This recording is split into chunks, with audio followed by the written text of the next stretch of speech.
My name is Dr. Mir Saduddin Ahmed and I am the Secretary General of the Bangladesh Society of Emergency Medicine. I would like to welcome you all to this talk on trauma care in Bangladesh with a focus on the key challenges and possible solutions. We shall start off this talk with a recent case study on trauma in Bangladesh. We will then move on to understanding trauma care in context of Bangladesh.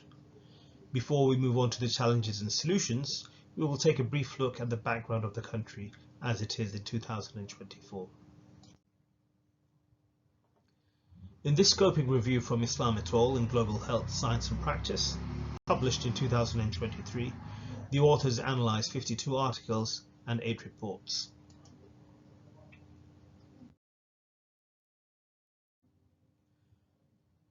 The results find that mortality as a result of road traffic collisions is 15.3 per 100,000 population. This by no means is one of the best mortality rates, nor is it one of the worst. As a matter of fact, this is a very central value and is probably rightly so, as Bangladesh has recently become a lower middle income economy.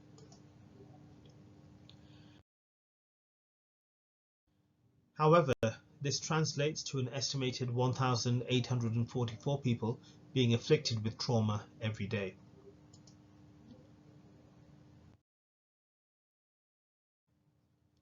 It also sees 29 people becoming permanently disabled on a daily basis.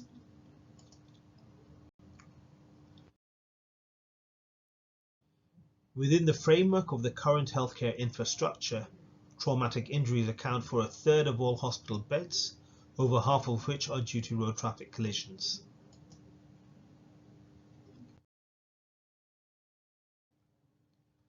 Hospital expenses and healthcare in general is paid out of pocket in Bangladesh, and currently a single mishap on the roads can lead a family into ruin.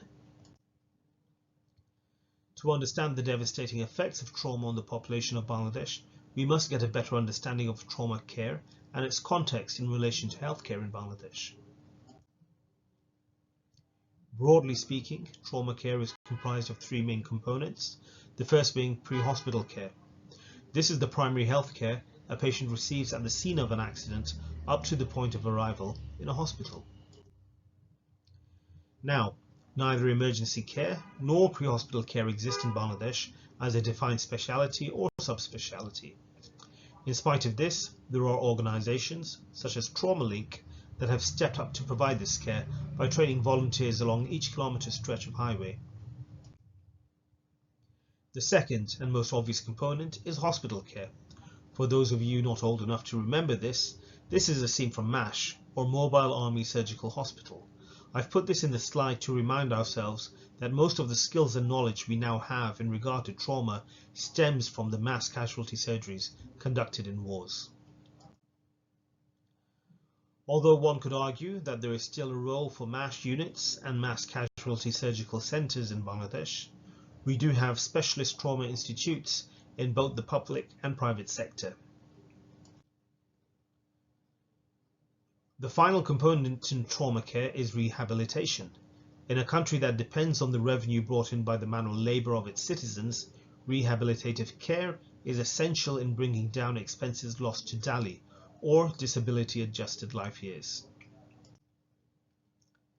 Physiotherapy in Bangladesh is overseen by the Bangladesh Society of Physical Medicine and Rehabilitation and is located in Dhaka's only medical university, the quaternary centre of Bangabandhu Sheikh Mujib Medical University. So, in terms of components, we can see that Bangladesh has the ability to tackle trauma care.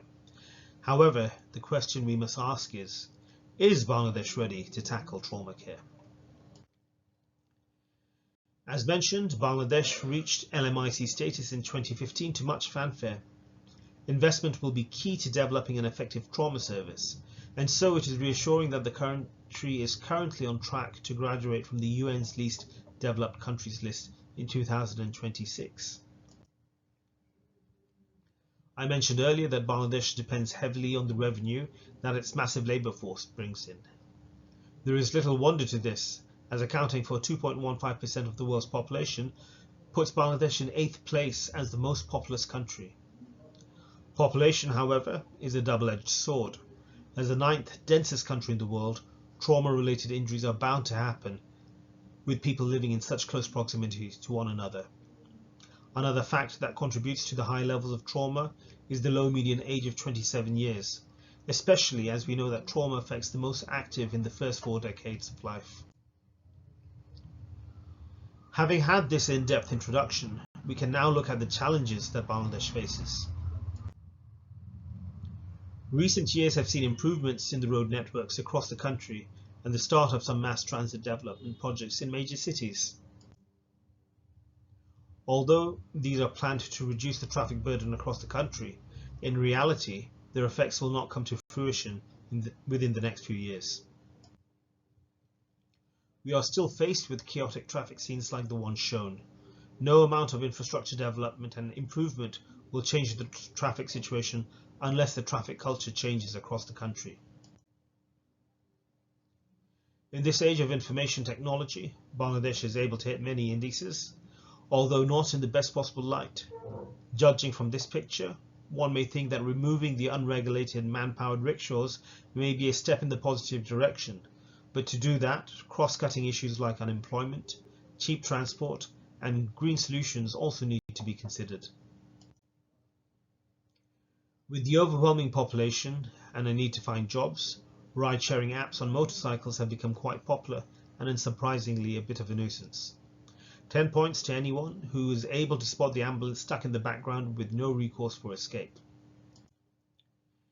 Pre-hospital care will require a major change in culture to be effective to serve trauma.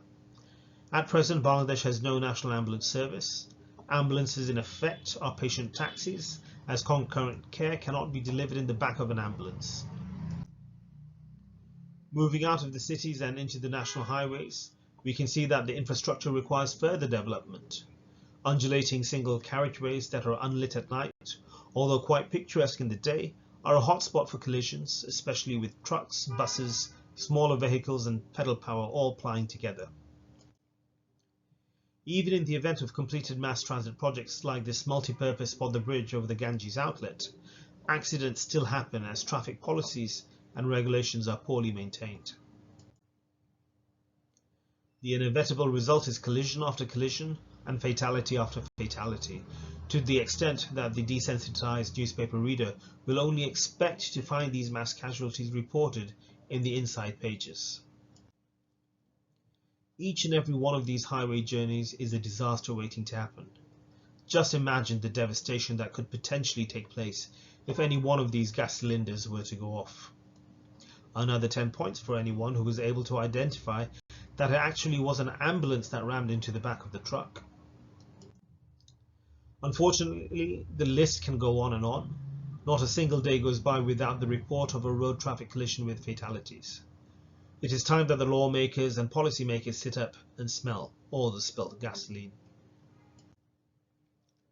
Work is being done to this effect, but it is an uphill battle. The picture on the right shows a protest by students demanding better road safety conditions. This is not the first of these protests, and it definitely is not the last. The silver lining at the edge of the clouds comes via TraumaLink and its self-sustaining model to reduce the burden of traffic injuries in Bangladesh.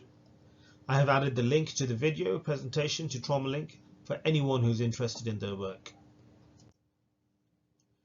Before we look into the health economy of Bangladesh, an overview of the economy in general would be worthwhile.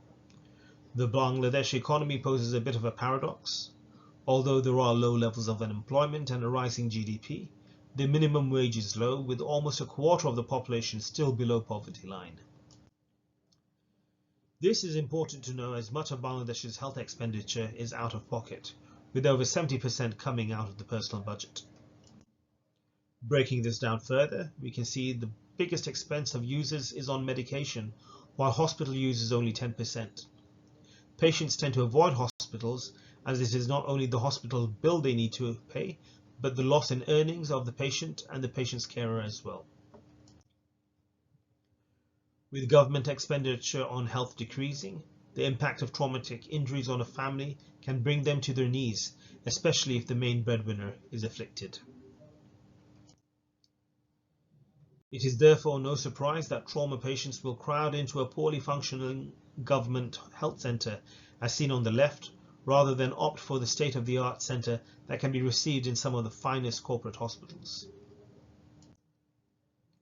To complete the list of challenges for trauma care in Bangladesh, we end looking at the basic level of physiotherapy and prosthesis that are available in the country. Currently, anything that requires a higher level of care is subject to medical tourism to international centres close by. When I was asked to talk about trauma care in Bangladesh for this presentation, I was quite pleased as it tied in quite nicely with an article I had written for the Financial Express in Bangladesh. I have linked the path to the article where I provide some suggestions for improving the quality of care for trauma. For a country like Bangladesh, I talk about the use of the state-of-the-art technology versus common technology. The example I use is of the efficacy of an intervention like Reboa, which will be dramatically reduced if there are no supporting services. However, a simple procedure like a burr hole for the head injury can actually buy time for transfer to a higher centre. Another aspect of improving trauma care would be the introduction of trauma networks, where health facilities do not work independently but support each other in trauma management. This again will help to buy time for patients by pit stopping in trauma units rather than trying to struggle through the traffic to get to a trauma centre. Finally, the most pertinent and relevant improvement for trauma would be finding ways to prevent it. Enforcing traffic laws and updating regulations can only help to improve the culture around traffic and decrease the absurd behaviours we see in the contestants of the infamous Darwin Awards. The proof of concept that prevention has far-reaching effects is with the effectivity of SwimSafe. Studies in Bangladesh have shown that by teaching school-aged children swimming and rescue skills, up to $3,000 per death can be avoided. In summary, we have seen the challenges posed to trauma care in Bangladesh through the lens of population, economy and infrastructure. We have also seen potential solutions by using existing technology, trauma networks and public health endeavours for prevention. Thank you for listening.